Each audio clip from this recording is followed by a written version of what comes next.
Hello there, good people. This is Mr. Huffam, Glenn Huffam, just recording a little video showing the ins and outs of using the theatre. This is specifically for the West End week, which is happening next week. I'm recording this on Friday, I think it's the 23rd of August. Yeah, just a few little ins and outs. I'll show you how the sound works and how the lights worked, but before that, just a bit of basic housekeeping. Try and keep the kids off the balcony along there. I've put up a barrier on that side and a barrier on that side, so hopefully they won't be able to get round, but just wary of their safety. And there is just a few bits and pieces up there, a few of the loose chairs and things, so please just keep them off there. The rest of the space is fine. Obviously, don't let them put the feet on the chairs or climb over the chairs and things. Try and be on top of chewing gum. We've got some awful bits of chewing gum at the moment, which I'm going to look at next term, but I really don't want to have to do any more. So yeah, that's great. The backstage area is quite clear at the moment. There's a few cables and things around the edges, but as long as it stays around the edges, it shouldn't be a hazard. Yeah, you can use these doors, these backstage doors. There is also quite a few little blocks hanging around if you wanted to use some blocks, but obviously it's at your own discretion. And you need to be on top of that safety wise, but you know, as long as the kids are sensible and that you are supervising them, I can't see it being a problem. Try and keep them away from any bits of equipment that's about. There's a few bits here that I've kind of covered up. The other thing is this spiral staircase. I don't want anyone going up and down these spiral staircase, so I've put a barrier in there, but obviously they could jump over it if they get a bit cheeky. So just try and keep on top of behaviour and make sure that they're supervised. There's a few cleaning things there if you need to. This is where the lights are. I'll go through that in a minute. Backstage area here, same deal. There is, I've covered everything up that could be too much of a hazard, but yeah, please just keep an eye on them. Don't let anyone use these stairs. There is some blocks there if you want to use them, but I'd use the ones in the theatre. It'll be a bit more obvious. I don't know what your toilet situation is. There's 2 toilets there that can be used. I think the disabled one is accessible if needs be, yeah. But you're probably better off using the theatre foyer. Obviously we come out this other side of the stage. There's a table there, you can use it if you want. If not, you can move it somewhere out the way. Same deal back here. Keep them away from the spiral staircase. I've hidden things behind curtains, so just try and not have people kind of go a bit crazy and rummaging. A few different shape blocks and things that they could use there. And there's some more blocks here that you can use if you need to. So back here we have a storage area. I'm going to lock that, so hopefully that won't be accessible. But if the guys come in and do any maintenance or something, sometimes they just leave it unlocked. So make sure that no one's going in this back corridor. It's a real kind of minefield and a mess. There's also a big truck of equipment that I've covered up, so I don't want anyone touching any of that. Obviously, there's a fire exit there, and a fire exit behind that curtain as well as out to the foyer. You know, I'm sure you won't have any problems, but if you need to, this would be the door to use. So, okay, quickly, let's run on to using the sounds. So I've left a note here, so it should be fairly self-explanatory of how you use the sounds. There is a connection here, which is an iPhone connector connecting to a jack. So if you've got a laptop with a jack, you can plug into there. If you've got an iPhone with a lightning connection, you can plug it into there. And if you have an iPhone with a USB-C, where is it? Here it is. You can plug into there, or this is what we use for the surfaces at school. So if you've got a laptop with USB-C, you can plug it into that one and it would work. So what you'll need to make sure is that the corresponding knob is up. So if we're using that one, it will be the jack or iPhone, so that would need to be up. I checked this today, so it should be fine. If you're using the USB-C, it's down as Surface Dock. So that would be up. Even if it's an iPhone plugging in, it would still need to be the Surface Dock because that is what that cable is. The other thing is there's a Bluetooth. So to connect to the Bluetooth, you just have to hold a button here on the side. It will flash. It comes up as BT1002. Connect to that, and then you'll need to put the Bluetooth knob up. The master is overall, so that will need to be up as well, obviously. And the last thing with this is there is some microphones. So in this case here, now it's completely your choice to use it or not.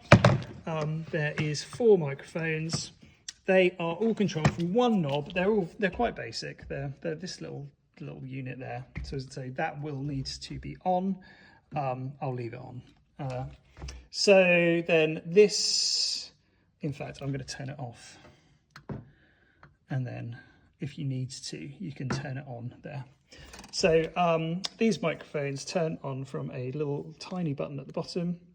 Press that. You can see it lights up. This will need to be on. Yeah, that needs to be on there. And then that microphone knob needs to go up, and then you can hear that it's working. Okay, so please don't play them too loud. If people use these microphones too close to these speakers, you might get feedback. So just be sensible with those. I'm sure you know what you're doing. Okay, I'm going to turn them down. So when you're not using these knobs, turn this off as well because of battery life. I think the batteries are all fine, but there is some spare batteries there if you need to. Close that up. When not using them, it's best to turn all these knobs down. I leave the master up just because it's sensible, but as you can hear, you hear that there's a bit of a buzz if these are turned up, if they're left up. Some people just come in and turn them all on, and it's like that's all that's going to do is create a bit of noise that's unnecessary. So only use what's up and leave it turned down at the end of the day. Okay, so that's the sound. Should work. This does pull out or anything, but I would say leave this where it is because otherwise we'll have to take the cables down and all that sort of stuff. So best to operate all the sound from this corner. Okay, so moving on to lights. So at the back here we have a light switch. Now it's all a bit basic, I'm afraid. There's not a huge amount of variation. I am redesigning all of this area. But for the moment, and we've just got a very basic setting. So on this light switch, you can see that there is 2 buttons at the top. One that says up, one that says down. That is the master. So if I hold this button here and point it at the lights, you can see it goes all the way down to 0. So for anything to happen, it needs to be up. So if the light is on the down button there, it means that the master is down to 0 and no lights can come on. So I always say just hold this one until it goes up, and when the light's on it's at full. So if there's no light on there or there, it means it's somewhere in the middle. So that's probably sort of 50%. I'm going to hold the arrow that says up and that will fade up to full. Okay, so make sure that that light is on and that's at full. A1 is your current kind of general working lights. So that's just your general lights in here as we use day to day. I would suggest you doing that the whole time, apart from when you're performing or rehearsing the performance or whatever, because it does do your head in a bit when it's the theatre lights, because they're not particularly well focused and you are dealing with children. So I would say just leave A1 on for your general lights. If you want to use theatre lights, so I have put all of this here. If you want to use theatre lights, it's A8 is probably your best setting. So A8, it fades over 5 seconds and that fades to here. So the curtain is open on that door at the moment, so that's letting a lot of light through. But this is just a general on-stage wash.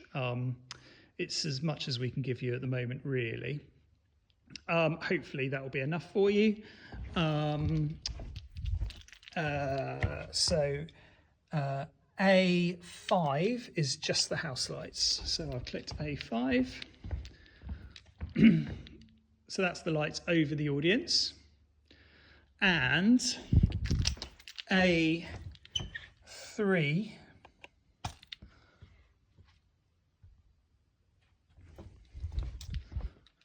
that's house lights and general stage wash lights. So it's up to you what you want to use. The switch is a bit funny that sometimes it holds lights. So if there's ever a problem, just go back to A1. If you've got an audience in and you don't want them to see that you're going back to A1, hold down that so everything goes to 0, then go to A1, then go to wherever you need to, and then bring the house lights back up. Bit complicated. Hopefully you won't have to do any of that. You'll just really, I would suggest, go use A8, maybe A3, and A1. They're your kind of main ones. B and C are very, very, very similar. So B1 is the same as A1, C1 is the same as A1. D is a different ball game. Don't press D. That's when things start to flash and it goes a bit mad. So you can play around with it if you like, but really what you want, A1 or A5, and your lights at the top. So at the end, do not leave any stage lights on. They get hot and they run a lot of electricity. So only use the stage lights when you need to, but you can just leave at the end of the day with A1. The guys who do lock up come and turn it off at the end of the night. So if in doubt, just go to A1. It's all LED. It doesn't take very much power. That's your best setting. Okay, so I've rabbled on for 12 minutes. It's time to go. Hopefully everything is fine. I'm going to pop my head in next week. So I hope everything is fine. Eileen can get in touch with me if you need to. Just pop her an email or something, and we can answer any of your problems. But hopefully you know what you're doing. So good luck, and yeah, all the best. Bye.